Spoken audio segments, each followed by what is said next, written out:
Africa is booming. Per capita incomes since the year 2000 have doubled, and this boom is impacting on everyone.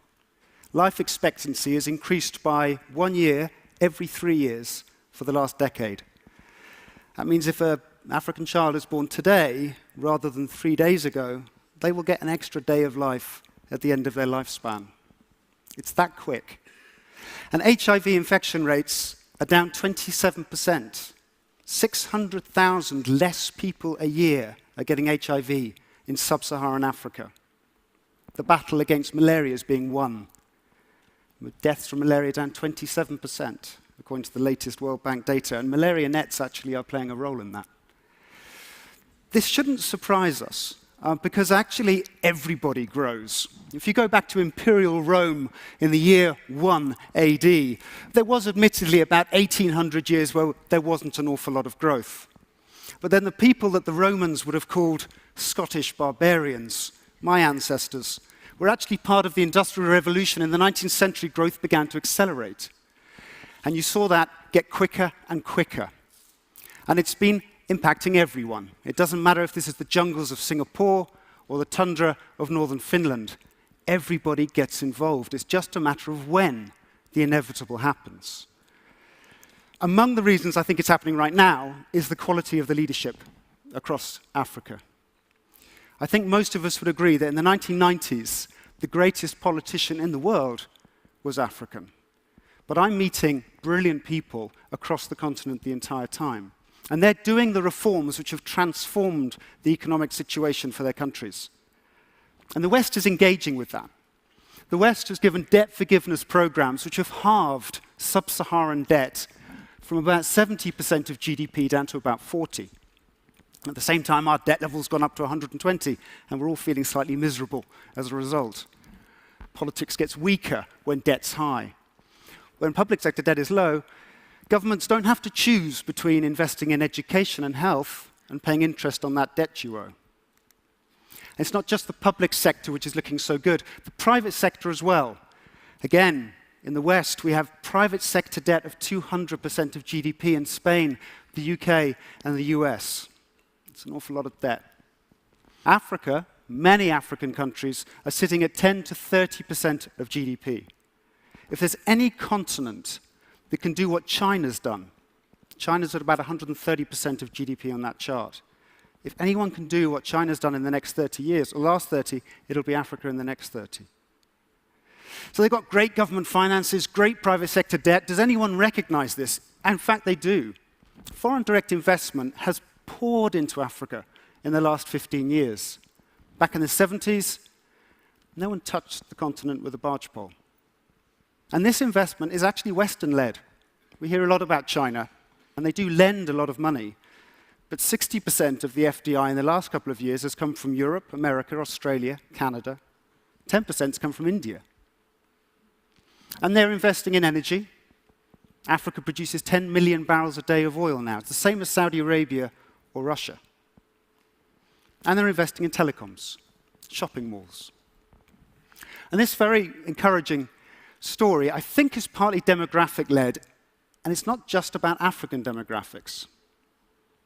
I'm showing you the number of 15 to 24-year-olds in various parts of the world, and the blue line is the one I want you to focus on for a second.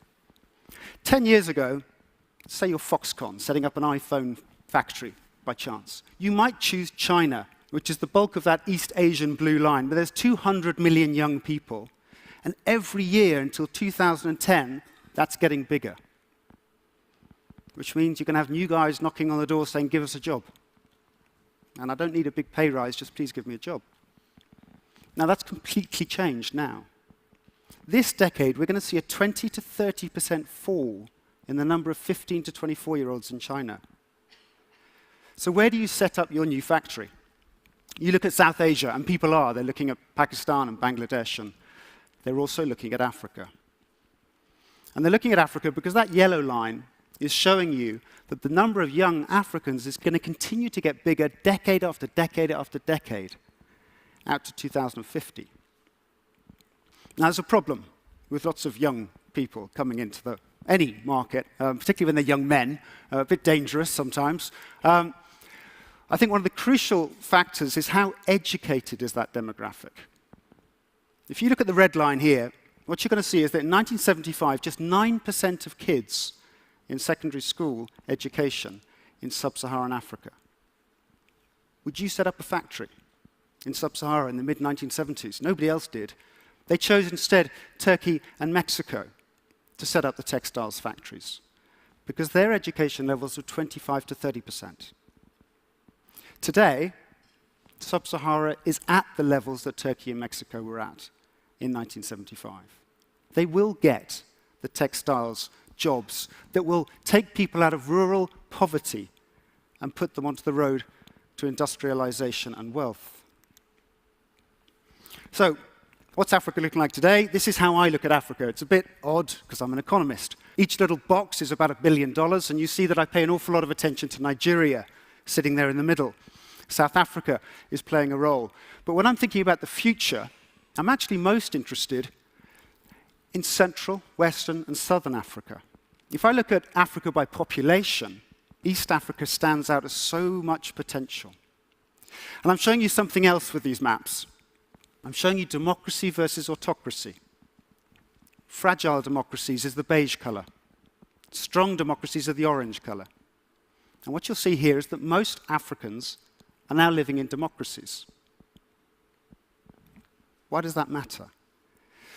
Because what people want is what politicians try, don't always succeed, but they try and deliver.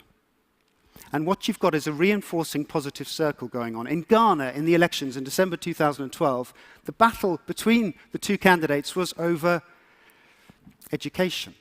One guy offered free secondary school education to all, not just 30%. The other guy had to say, I'm going to build 50 new schools. He won by a margin. So democracy is encouraging governments to invest in education. Education is helping growth and investment, and that's giving budget revenues, which is giving governments more money, which is helping growth through education. It's a positive, virtuous circle.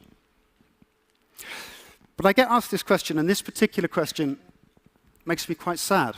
But what about corruption? How can you invest in Africa when there's corruption?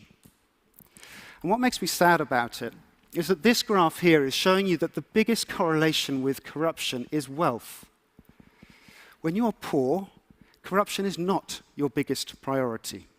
And the countries on the right-hand side, you'll see the per capita GDP. Basically, every country with a per capita GDP of, say, less than $5,000 has got a corruption score of roughly, what's that, about 3? 3 out of 10. That's not good. Every poor country is corrupt. Every rich country is relatively uncorrupt. How do you get from poverty and corruption to wealth and less corruption? You see the middle class grow. And the way to do that is to invest, not to say, I'm not investing in that continent because there's too much corruption. Now, I don't want to be an apologist for corruption. I've been arrested because I refused to pay a bribe. Not in Africa, actually. But what I'm saying here is that we can make a difference, and we can do that by investing. Now, I'm going to show you, let you into a little not-so-secret. Economists aren't great at forecasting, because the question really is what happens next. And if you go back to the year 2000, what you'll find is the Economist had a very famous cover, The Hopeless Continent. And what they'd done is they'd looked at growth in Africa over the previous 10 years, 2%. And they said, what's going to happen in the next 10 years? They assumed 2%. And that made it a pretty hopeless story because population growth was 2.5. People got poorer in Africa in the 1990s. Now, 2012, The Economist does a new cover. And what does that new cover show? That new cover shows, well, Africa rising because the growth over the last 10 years has been about 5.5%. Now, I'd like to see if you can all now become economists. Because if growth for the last 10 years has been 5.5%, what do you think the IMF is forecasting for the next 5 years of growth in Africa? Very good. I think you're secretly saying to your head probably 5.5%. You're all economists, and I think, like most economists, wrong. No offense. What I like to do is try and find the countries that are doing exactly what Africa's already done. And it means that jump from 1,800 years of nothing to, woof, suddenly shooting through the roof. India is one of those examples. This is Indian growth from 1960 to 2010. Ignore the scale on the bottom for a second. Actually, for the first 20 years, 60s and 70s, India didn't really grow. It grew at 2%, when population growth was about 2.5%. If that's familiar, that's exactly what happened in Sub-Sahara in the 80s and the 90s. And then something happened in 1980. Boom! India began to explode. It wasn't a Hindu rate of growth. Democracies can't grow. Actually, India could.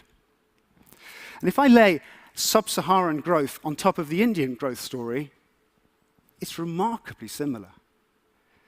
20 years of not much growth, and a trend line which is actually telling you that Sub-Saharan African growth is slightly better than India.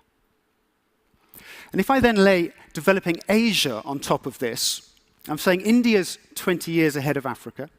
I'm saying developing Asia is 10 years ahead of India. I can draw out some forecasts for the next 30 to 40 years, which I think are better than the ones where you're looking backwards. And that tells me this, that Africa is going to go from a $2 trillion economy today to a $29 trillion economy by 2050. Now, that's bigger than Europe and America put together in today's money. Life expectancy is going to go up by 13 years. The population is going to double from 1 billion to 2 billion, so household incomes are going to go up 7-fold in the next 35 years. And when I present this in Africa, Nairobi, Lagos, Accra, I get one question. Charlie, why are you so pessimistic? And you know what? Actually, I think they've got a point. Am I really saying that there can be nothing learned, yes, from the positives in Asia, in India, but also the negatives? Perhaps Africa can avoid some of the mistakes that have been made. Surely the technologies that we're talking about here this last week, surely some of these can perhaps help Africa grow even faster. And I think here we can play a role, because technology does let you help. You can go and download some of the great African literature from the internet now. No, not right now, just 30 seconds. You can go and buy some of the great tunes. My iPod's full of them. Buy African products. Go on holiday and see for yourself the change that's happening. Invest. Perhaps hire people, give them the skills that they can take back to Africa, and their companies will grow an awful lot faster than most of ours here in the West. And then you and I can help make sure that for Africa, the 21st century is their century. Thank you very much.